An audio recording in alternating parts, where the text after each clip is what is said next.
Hello Radhika, कुठं आहेस? मी कामात आहे संतोष. येई की, आपण कायम भेटतो तिथं आलोय मी. अरे नाही भेटू शकत, नाही का करमत मला. माझं महत्वाचं काम आहे. मस्त वारा आहे, तूच नाहीस बघ. लवकर अरे ये. तुला समजत नाही का?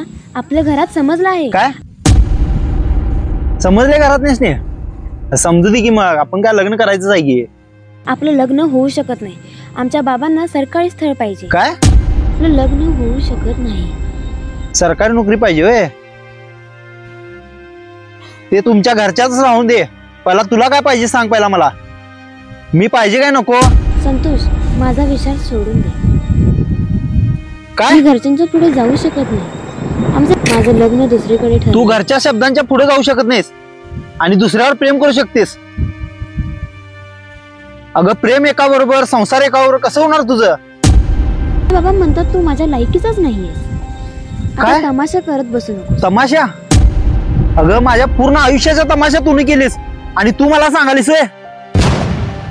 मला कसं दुसरा मिळाला तसा तुला पण दुसरी कोणीतरी मिळेल. अगं मी रोड साइड रोमियो नाही ग. तुझ्यावर प्रेम करून आणि दुसरीला हुडकायला. माझा नाद सोड. अगं तुझ्यावर मी प्रेम केलं नाही, जीव लावले आणि तू मला विसरशील, मी तुला आयुष्यभर विसरू शकणार नाही. आणि एक गोष्ट लक्षात ठेव,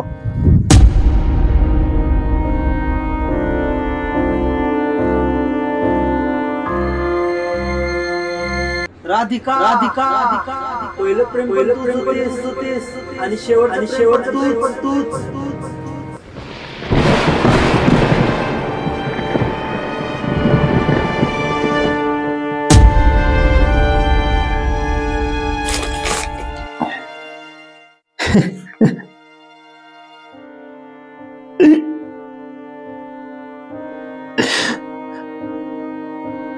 माझं स्वप्न ते तुझं स्वप्न असं म्हटली होतीस तू मला.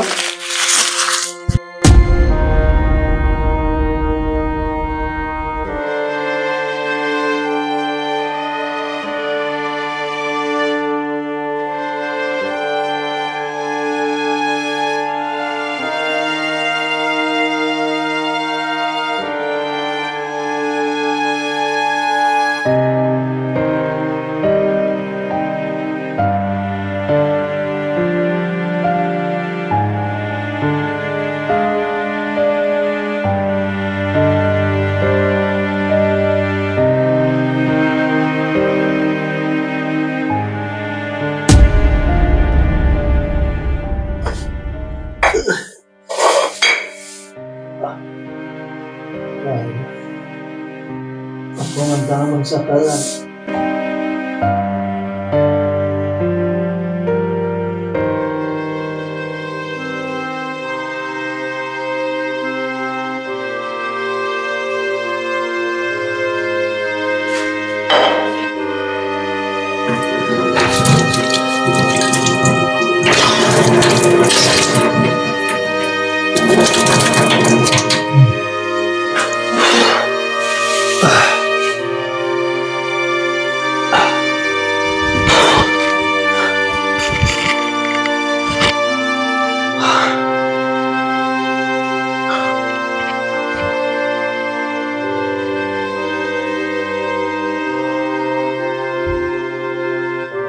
हॅलो बोल की संतोष.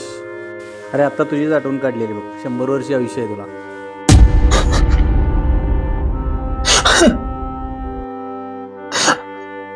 हॅलो. अरे काय झालं, रडालायस का? अरे युवराज, मी लई डिप्रेशन मध्ये आहे रे. काय प्रॉब्लेम आहे सांगशील काय मला? अरे ती मला सोडून गेली रे, राधिका. अरे मुली ह्या अशाच असतात. प्रेम म्हणजे खेळ समजतात. केव्हाही खेळायचं नाही, निघून जायचं. अरे तिच्यावर मी मनापासून प्रेम केलो रे, आणि तिनं माझा फक्त वापर केली. मी तिच्या लायकीचा नाही म्हणणार रे. हॅलो युवराज, मी लय डिप्रेशन मध्ये गेलो रे. बरं झालं तीच तुझ्या लायकीची नव्हती. तिच्यापेक्षा चांगली आणि छान मुलगी तुला मिळेल. अरे माझा जीव पण त्याच्यात अडकलाय रे. मला असं वाटतं युवराज, माझं आयुष्य संपून टाकावं वाटतंय रे मला.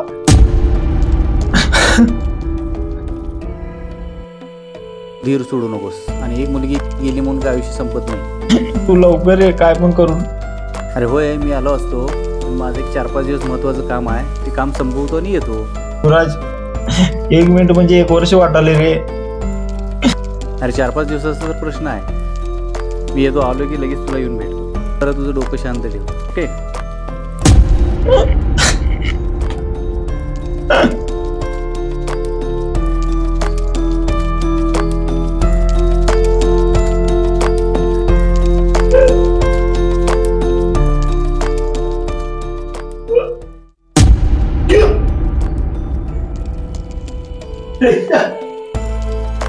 मला वाटलं मीच सपलोय, तू पण सपलेस.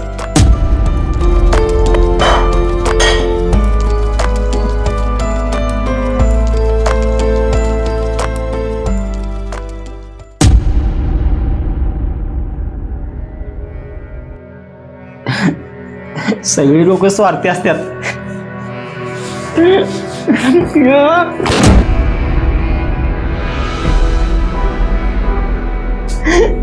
झुरत झुरत जगण्यापेक्षा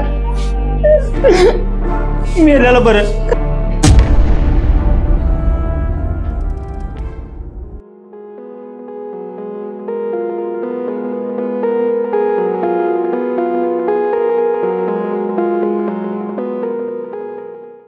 उन्हाचा फोन आला. उन्हात आईच आहे वय. हा हॅलो, बोल. तुला किती वेळा सांगितलं, माझी मी गोळी खातो, माझ्या तब्येतीची काळजी मला आहे की. रोज कशाला फोन लावतीस? मी गाडीवर असतोय, तुझा फोन आला की मला गाडीत थांबवून फोन उचलायला लागते. ठेव फोन. आता 12:30 वाजले. 1 वाजता माझी मी बरोबर गोळी खातो. हा हा हा हा ठेव ठेव. हा संध्याकाळी येतो घरी लवकर.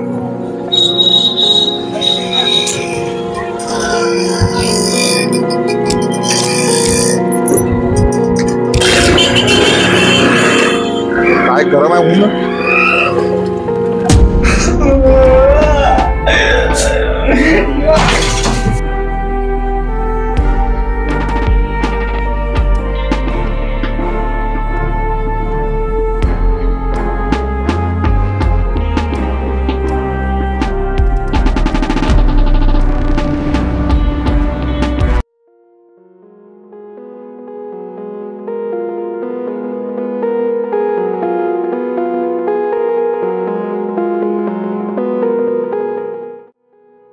Hello, Kamble sir. हा, मी अमेझॉन कंपनीमध्ये बोलालोय. तुमचं पार्सल घेऊन आलोय मी. आणि तुमच्या घराला कुलूप दिसालंय हो. मी थांबतो, तुम्ही याल जरा लवकर. हा, माझी पुढची कामं थांबत्यात हो. हा ठीक आहे ठीक आहे. Okay okay. 1 वाजला. गोळी खाऊया.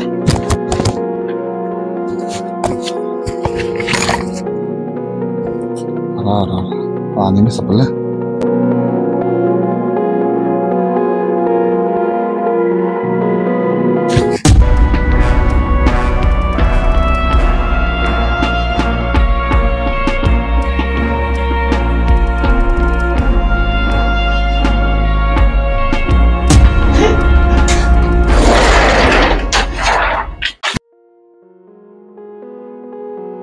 पाणी मिळते का बघतो.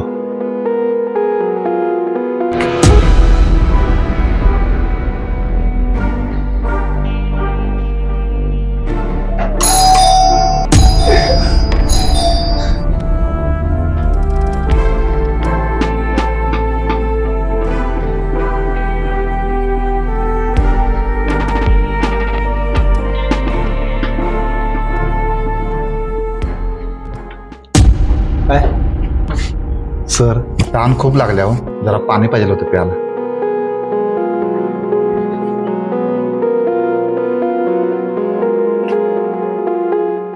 सर, बाहेर खूप ऊन आहे. 5 मिनिट बसू का वाऱ्याला?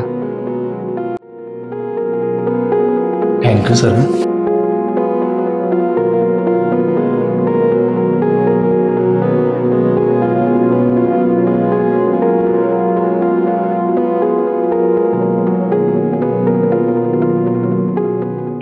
बाहेर खूप गरम होते सर. आज जरा वाऱ्याला बसल्यावर शांत वाटाले.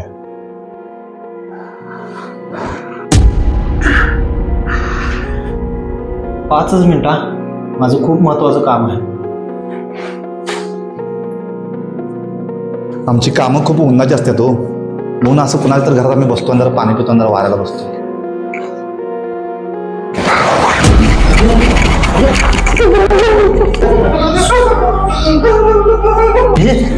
अरे ह्याला काय झालं? थांब तर पाय. अरे अरे फिटाले वाटतं, फिटाले.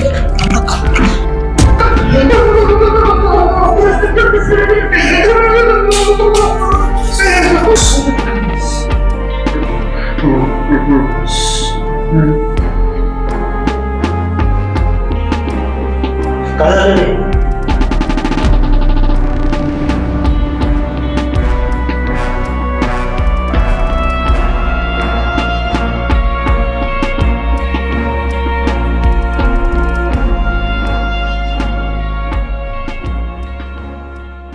मला भीती द्यावं. गोळी जरा टायमावर नाही खाल्ली का नाही, उन्हातच मला भीती द्या. म्हणून ज्या हातून पडलं का नाही, मी असं कुणाला तर घरातून आराम करतो. अरे कशाला काम करायचं रे मग एवढ्या उन्हात? जीवापेक्षा आपल्या जीवनात काय महत्वाचं आहे काय? तुमचं सगळं बरोबर आहे हो दादा, खरं पोटासाठी काम करावं लागते. माझी आई अपंग आहे, बाबाला काम होत नाही वयानं, म्हणून असलं काम करावं लागते.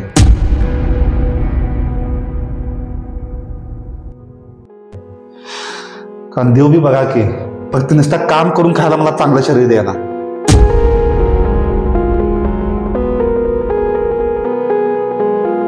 मला देवाकडनं काही अपेक्षा नव्हती, फक्त चांगलं शरीर द्यावं म्हणून एवढेच विचार करतो, तरी मला असा त्रास होतोय.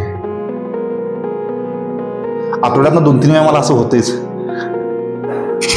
म्हणून तुमच्यासारखे देवासारखी माणसं गाठ पडतात आणि कोण नाही तर कोण मदत करतात. ते पाणी संपलं म्हणून थांबलो, माझी चांगली वेळ होती की नाही. तुम्ही मला किती मदत केलाय ते माझं मलाच माहिती. थँक्यू. तुम्हाला गाठ पडलो म्हणजे देवाला गाठ पडल्यासारखं झालं. जातो मी आता. तुझी बॅग घे, मोबाईल पण घे, त्याची काळजी घे. जातो सर.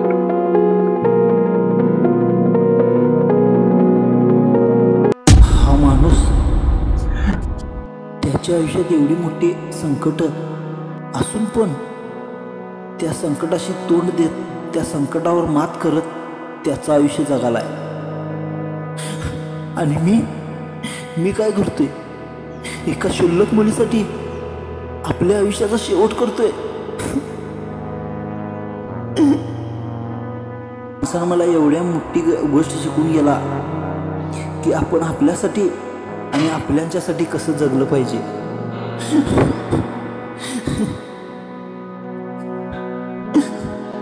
या माणसाची मदत मी केली नाही, या माणसानंच माझी किती मोठी मदत केलाय ते फक्त मलाच माहीत आहे.